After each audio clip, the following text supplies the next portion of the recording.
Puji Tuhan, kita berjumpa lagi dalam program Renungan Tengah Minggu. Saat ini saya ingin membagikan berkat kepada Bapak, Ibu, Saudara-saudara dimanapun saja berada. Saat ini saya ingin menyampaikan firman Tuhan dengan tema Gereja yang Cantik.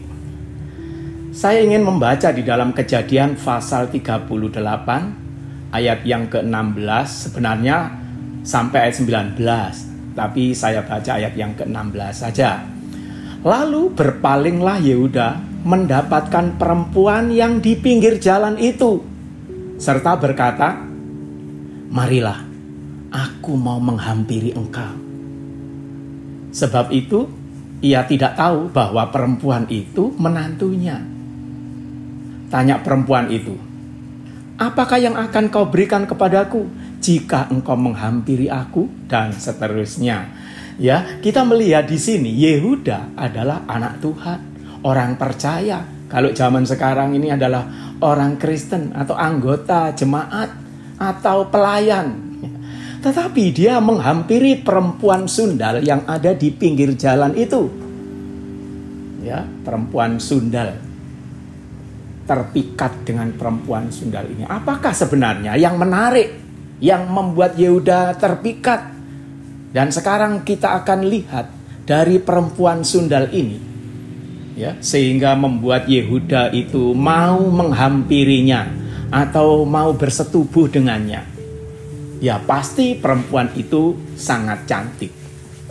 Di dalam Amsal pasalnya yang ke-6 ayat 24 mengatakan demikian.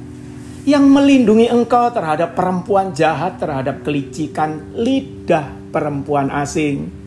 Janganlah menginginkan kecantikannya dalam hatimu. Janganlah terpikat oleh bulu matanya. Wah, jadi ada banyak hal yang memikat, membuat Yehuda ini tertarik, termasuk kecantikannya. Sebenarnya kecantikan itu adalah sesuatu yang Tuhan berikan kepada semua kaum wanita atau perempuan. Kalau kita melihat rencana Allah di dalam menciptakan Adam dan Hawa, maka Adam ini, ya, bayangan dari Tuhan Yesus sendiri. Demikian juga Hawa membayangkan dari gereja atau jemaat. Bahkan Rasul Paulus mengatakan di dalam Efesus pasalnya yang kelima ayat 22 sampai 25 demikian, "Hai istri, tunduklah kepada suamimu seperti kepada Tuhan. Karena suami adalah kepala istri sama seperti Kristus adalah kepala jemaat. Dialah yang menyelamatkan tubuh. Karena itu, bagaimana jemaat tunduk kepada Kristus, demikianlah juga istri kepada suami dalam segala sesuatu. Hai suami, kasihilah istrimu sebagaimana Kristus telah mengasihi jemaat dan telah menyerahkan dirinya baginya." Jadi apa yang kita baca ini menjelaskan tentang perkawinan antara Yesus dengan gerejanya. Tuhan ingin agar gereja menjadi gereja yang cantik, yang mulia, yang penuh dengan kekudusan. Sama dengan yang digambarkan di dalam Wahyu pasal 12 ayat 1. Dalam Wahyu 12 ayat 1, "Maka tampaklah suatu tanda besar di langit. Seorang perempuan berselubungkan matahari dengan bulan di bawah kakinya dan sebuah mahkota dari 12 bintang di atas kepalanya." Oh, luar biasa. Ini menggambarkan bahwa pada akhir zaman nanti akan ada seorang wanita, yaitu gereja, berselubungkan matahari, bulan di bawah kakinya, dan mahkota 12 bintang ada di atas kepalanya. Begitulah rencana Tuhan atas gerejanya, di mana gereja akan menjadi gereja yang sangat cantik dan mulia. Tetapi kita melihat di akhir zaman ini juga akan ada gereja yang tidak benar atau gereja yang palsu.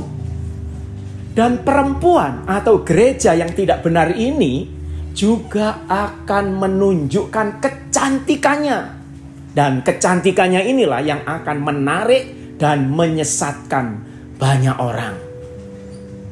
Dan pasti akan banyak yang tersesat oleh kecantikan gereja palsu ini. Ya, dengan kata-katanya, dengan kecantikannya. Amsal 4 ayat 25 mengatakan begini. Biarlah matamu memandang terus ke depan dan tatapan matamu tetap ke muka. Terus jangan menginginkan kecantikannya dalam hatimu. Nah, sekarang di manakah perbedaan antara kecantikan perempuan yang benar atau gereja yang benar dengan perempuan yang jahat yang adalah gereja palsu? Nah, kita lihat di sini kecantikan gereja yang harus dimiliki. 1 Petrus 3 ayat 1. Demikian juga kamu, hai istri-istri, tunduklah kepada suamimu, supaya jika ada di antara mereka yang tidak taat kepada firman, mereka juga tanpa perkataan dimenangkan oleh kelakuan istrinya. Jadi ada suami yang tidak taat akan firman Tuhan, atau suami yang belum menerima Tuhan Yesus. Nah, mereka ini hanya dapat dimenangkan oleh ketaatan, kemurnian, dan kesalehan istrinya dalam beribadah kepada Tuhan. Jadi intinya kecantikan seorang wanita yang utama itu bukan terletak dalam tampak rupanya, melainkan di dalam cara hidupnya yang murni dan saleh. Itulah yang menghiasi kecantikan gereja di akhir zaman ini. Amsal 31 ayat 30. Kemolekan adalah bohong dan kecantikan adalah sia-sia.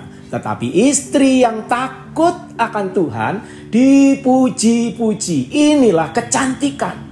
Takut akan Tuhan. Istri yang cantik di pemandangan Tuhan adalah istri yang hidup dengan rohaninya yang cantik. Sedangkan kecantikan perempuan asusila, ya, itu hanya mempercantik jasmaninya saja.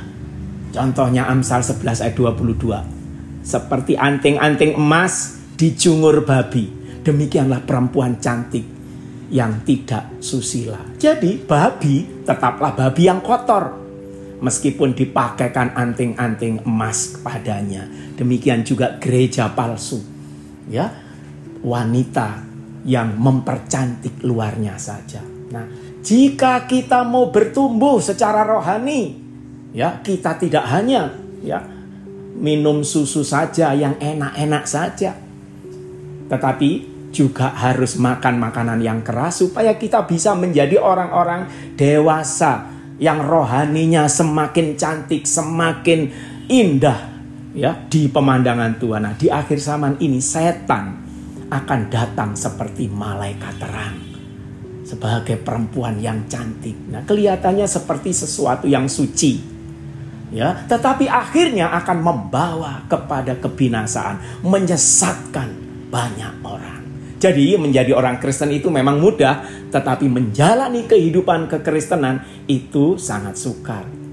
Itulah sebabnya di akhir ini Tuhan Yesus berjanji akan memberikan Roh Kudus untuk menyertai kita, mempertahankan hidup kita benar dengan pimpinan Roh Kudus. Ayat yang terakhir saya baca, Yohanes 14 ayat 16. Aku akan minta kepada Bapa, dan ia akan memberikan kepadamu seorang penolong yang lain, supaya ia menyertai kamu selama-lamanya, yaitu Roh kebenaran.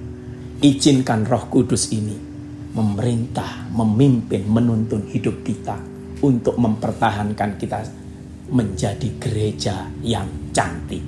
Tuhan Yesus memberkati. Sampai jumpa di program berikutnya. Amin.